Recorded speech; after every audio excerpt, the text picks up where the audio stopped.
ज्यांच्याकडे नेतृत्व होतं, वक्तृत्व होतं, कर्तृत्व होतं, निर्णय क्षमता होती, हिम्मत होती, संघर्ष होता, असे आपल्या सर्वांचे लाडके नेते, या महाराष्ट्राचे लोकनेते स्वर्गीय गोपीनाथरावजी मुंडे साहेब यांच्या पूर्णाकृती पुतळ्याच्या अनावरण प्रसंगी मंचावर उपस्थित असलेल्या मुंडे साहेबांचा वारसा अत्यंत समर्थपणे चालवणाऱ्या आमच्या भगिनी सौ पंकजाताई मुंडे, लातूरचे पालकमंत्री माननीय शिवेंद्रसिंहराजे भोसले, ग्रामविकास मंत्री जयकुमारजी गोरे, मंचावर उपस्थित आमदार आणि माजी मंत्री श्री धनंजयजी मुंडे, आमदार संभाजी पाटील निलंगेकर, आमदार विक्रम काळेजी, आमदार अभिमन्यूजी पवार, आमदार संजयजी बनसोडे आणि ज्यांनी मेहनत करून आजचा हा कार्यक्रम इतका भव्य केला, ते लातूर ग्रामीणचे लोकप्रिय आमदार रमेशप्पा कराड, संजयजी केणेकर, देवेंद्रजी कोठे, बसवराजजी पाटील, अजितजी कव्हेकर, पाशाजी पटेल, गोविंदजी केंद्रे, शिवाजीराव पाटील कव्हेकर, आमच्या अर्चनाताई पाटील चाकूरकर, संजयजी कोडगे, अरविंद पाटील निलंगेकर, ज्यांच्या काळामध्ये हा पुतळा या ठिकाणी स्थापित झाला, ते राहुल केंद्रेजी, बळवंत शिवसेनेचे बळवंत जाधवजी, मकरंद सावेजी, देविदास काळेजी, प्रेरणा होनराव, अमोल निडवदे, आपल्या जिल्हाधिकारी वर्षाताई ठाकूर, शहाजी उमाप, राहुल कुमार मीणा, अमोल तांबे, श्रीमती मानसी मीणा, मंचावरील सर्व मान्यवर पदाधिकारी, अधिकारी आणि माझ्यासमोर उपस्थित असलेले मुंडे साहेबांवर मनापासून प्रेम करणाऱ्या सर्व माझ्या भगिनी आणि बंधूंनो, आज लातूर जिल्हा परिषद, या जिल्हा परिषदेचे माजी सर्व पदाधिकारी, अधिकारी यांचं मी मनापासून अभिनंदन करतो, त्यांचे आभार मानतो की या जिल्हा परिषदेच्या आवारामध्ये लोकनेते गोपीनाथराव मुंडेजी यांचा पूर्णाकृती पुतळा स्थापित झाला आणि माझं भाग्य समजतो की त्याचं उद्घाटन करण्याची संधी ही मला या ठिकाणी प्राप्त झाली, म्हणून खरोखर मनापासून आभार व्यक्त करतो। ताईंनी उल्लेख केला की एकीकडे स्वर्गीय विलासरावजी देशमुख यांचा पुतळा आहे। विलासरावजींनी देखील या महाराष्ट्रामध्ये मुख्यमंत्री म्हणून, देशाचे मंत्री म्हणून एक मोठी लोकप्रियता मिळवली आणि मुंडे साहेब आणि विलासरावजी यांची मैत्री ही संपूर्ण महाराष्ट्राला माहिती आहे। त्यामुळे पुन्हा एकदा दोन्ही मित्र स्मारकाच्या स्वरूपातही आजूबाजूला आले, ही देखील मला असं वाटतं एक विलक्षण अशा प्रकारचा हा योगायोग या ठिकाणी आहे। आपण जर गोपीनाथरावांचं संपूर्ण जीवन बघितलं तर सातत्याने संघर्ष करणारे गोपीनाथराव आपल्याला पाहायला मिळतात आणि अगदी सामान्य कार्यकर्त्यापासनं तर देशाच्या मोठ्यातल्या मोठ्या पदापर्यंत त्यांनी केलेली वाटचाल ही त्यांच्या मेहनतीतून, त्यांच्या संघर्षातून साकार झाली आहे। खरं तर आपण विचार करा, अवघ्या 35-37व्या वर्षी गोपीनाथराव भारतीय जनता पक्षाचे अध्यक्ष झाले। महाराष्ट्रामध्ये त्यावेळच्या भारतीय जनता पक्षाच्या नेतृत्वाने हा निर्णय केला की आपल्याला तरुण रक्त हवं आहे, आपल्याला नवीन रक्त हवं आहे, आपल्याला हा पक्ष जर मोठा करायचा असेल तर संघर्ष करणारी तरुणाई ही एकत्रित केली पाहिजे. आणि मग अशा प्रकारचे अनेक तरुण हे भारतीय जनता पक्षाने त्यावेळी एकत्रित केले आणि त्यांचं नेतृत्व करण्याची संधी ही गोपीनाथरावजींना दिली. खरं म्हणजे त्यावेळेस पक्षामध्ये त्यांच्यापेक्षा अनेक ज्येष्ठ लोक होते, पण पक्षाला माहिती होतं की सामान्य माणसामध्ये जर आपल्याला पक्ष पोचवायचा असेल तर असा संघर्ष करणारा तरुण हा आपल्याला पक्षाचा नेता म्हणून दिला पाहिजे. आणि गोपीनाथरावनी त्या ठिकाणी जेव्हापासनं पक्षाची धुरा सांभाळली त्यानंतर कधी मागे वळून बघितलं नाही. इतकं मोठं संघटन हे गोपीनाथरावजींनी तयार केलं. आज आपण पाहतोय भारतीय जनता पार्टी महाराष्ट्रातला सर्वात मोठा पक्ष आहे, देशातला तर आहेच, पण महाराष्ट्रातला सर्वात मोठा पक्ष म्हणून भारतीय जनता पार्टी ज्यावेळेस आपल्याला पाहायला मिळतो, याची नीव ठेवणारे, याचे पायवा ठेवणारे जे काही बोटावर मोजण्या इतके लोक आहेत, त्यातलं ठळक नाव, प्रमुख नाव जर कुठलं असेल तर ते गोपीनाथरावजी मुंडे यांचं आहे. हे देखील आपल्या सर्वांना कबूल करावं लागेल. आणि मग त्यांनी वेगवेगळ्या यात्रांच्या माध्यमातून एक मोठा संघर्ष उभा केला. आणि आपल्याला माहिती आहे 90च्या दशकामध्ये ज्यावेळेस गोपीनाथरावांना विरोधी पक्षनेता पद मिळालं, महाराष्ट्राच्या राजकारणामध्ये विरोधी पक्षनेते कसे असावे याचं जेव्हा आपण उदाहरण देतो तेव्हा पहिलं नाव आपल्या डोळ्यासमोर हे गोपीनाथराव मुंडेंचं येतं. आपल्याला माहिती आहे की आपण इतिहासात ऐकतो की मुघलांना संताजी धनाजी हे पाण्यामध्ये देखील दिसायचे. तशी अवस्था 90च्या दशकामध्ये झाली होती. त्यावेळेस मुघल नव्हते, मी विरोधकांना मुघल म्हणत नाही, नाहीतर कोणीतरी म्हणेल विरोधकांना मुघलच म्हटलं, पण तेव्हाच्या सत्ताधाऱ्यांना रात्री झोपेतही गोपीनाथरावजीच दिसायचे. आणि उद्या गोपीनाथरावजी काय गौप्यस्फोट करतील याची धडकी ही त्या ठिकाणी सत्तारूढ पक्षाला असायची. एक एक राजकारणाच्या गुन्हेगारीकरणाच्या विरुद्ध एक एक विषय जो गोपीनाथरावजींनी मांडला. आणि विषय मांडत असताना अलीकडच्या काळामध्ये लोक हवेत बार सोडतात, पुरावे काहीच नसतात, बोलून निघून जातात, दुसऱ्या दिवशी वेगळं बोलतात, अनेक वेळा मीडियाही त्यांना विचारत नाही.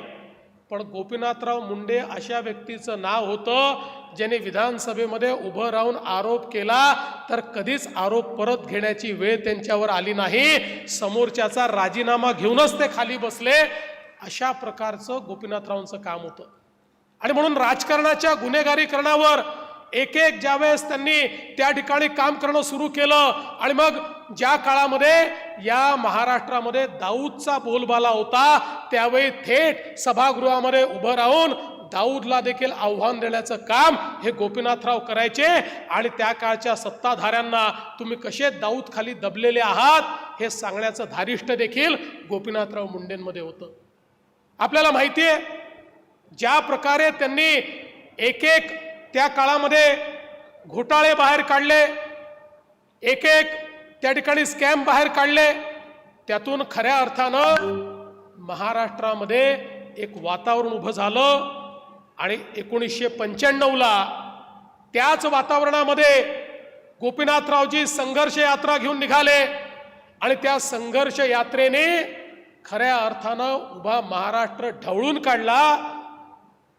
आपल्याला माहिती आहे संघर्ष यात्रा ज्या गावात जायची त्या ठिकाणी गावच्या गावं रिकामी व्हायची. अनेक ठिकाणी जेव्हा संघर्ष यात्रा एखाद्या गावात जाऊ शकायची नाही त्यावेळेस अख्खं गाव रिकामं येऊन त्या ठिकाणी मोठ्या रस्त्यावर यायचं, महामार्गावर यायचं, कारण त्यांना गोपीनाथरावजींची एक झलक पाहायची असायची. अशा प्रकारची संघर्ष यात्रा काढून या महाराष्ट्रामध्ये एकीकडे गोपीनाथराव आणि दुसरीकडे हिंदुहृदय सम्राट शिवसेना प्रमुख बाळासाहेब ठाकरे यांनी अशा प्रकारचं रान पेटवलं की महाराष्ट्रामध्ये परिवर्तन घडलं आणि महाराष्ट्रात पहिल्यांदा महायुतीचं सरकार आलं। या सरकारमध्ये देखील अनेक खाती त्या ठिकाणी मुंडे साहेबांनी पाहिली।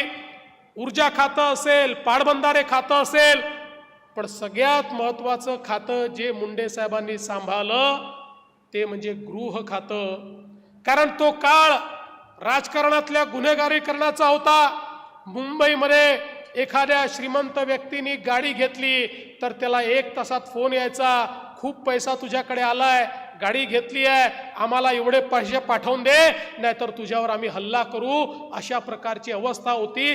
काळी दिवाळी लोक साजरी करायचे अशी अवस्था होती। अशा वेळी मुंडे साहेबांनी सांगितलं, या ठिकाणी मी हा गुंडाराज चालू देणार नाही, अंडरवर्ल्डचं राज्य चालू देणार नाही। आणि त्या काळामध्ये मकोका सारखा कायदा हा मुंडे साहेबांनी तयार केला आणि एन्काउंटर सुरू झाले। गोळीचं उत्तर गोळीने देणं चालू झालं आणि अशा प्रकारची दहशत तयार झाली की अंडरवर्ल्डमध्ये कोणाची हिम्मत कोणाला फोन करायची राहिली नाही। अंडरवर्ल्डच्या विळख्यातनं या महाराष्ट्राला बाहेर करणारे गृहमंत्री जर कोणी होते तर ते आपले गोपीनाथराव मुंडे होते, याचा मला अतिशय अभिमान आहे। आणि म्हणून हजारो गोष्टी त्या काळातल्या सांगता येतील की ज्या मुंडे साहेबांनी एक प्रकारे या महाराष्ट्राला नवीन महाराष्ट्र घडवण्याकरता केलेल्या आपल्याला पाहायला मिळाल्या। आणि म्हणून मुंडे साहेबांचं नेतृत्व कसं होतं, त्यानंतर जवळपास 15 वर्ष राज्यातही सरकार नाही आणि नंतर देशातही सरकार नाही अशी परिस्थिती 2004 नंतर होती। 1999ला आपलं सरकार अगदी थोड्या मतांनी गेलं, पण मुंडे साहेबांनी संघर्ष सोडला नाही। आणि एखादा व्यक्ती कसा असो बघा, मी अगदी जवळून बघितलेलं आहे। खरं तर अनेक वेळा पदं गेली की लोक फारसं विचारत नाही, पद असली की समोर समोर करणारी लोक पद गेल्यानंतर दिसतही नाही। पण 15 वर्ष पदावर नसतानाही मुख्यमंत्र्यापेक्षा जास्त रुबाब असलेला नेता जर कोणी असेल तर ते आमचे गोपीनाथराव मुंडे होते। पदाची आवश्यकताच नव्हती। गोपीनाथराव ज्यावेळी रस्त्याने निघायचे त्यावेळी मुख्यमंत्री उपमुख्यमंत्र्यापेक्षा देखील जास्त लोकांचं समर्थन, साथ आणि आशीर्वाद हा मुंडे साहेबांना मिळायचा। आणि या सगळ्या संघर्षामध्ये मला या गोष्टीचा अतिशय मनापासून आनंद आहे की मला खूप जवळून त्यांच्यासोबत काम करायला मिळालं। विधानसभेमध्ये विशेषतः मला एक फायदा होता, मी वयाने लहान होतो, त्यामुळे मुंडे साहेब सगळी कामं मला सांगायची, कुठली गोष्ट करायची असेल तरी मला जबाबदारी द्यायची। त्यामुळे इतक्या गोष्टी त्यांच्याकडनं शिकायला मिळाल्या।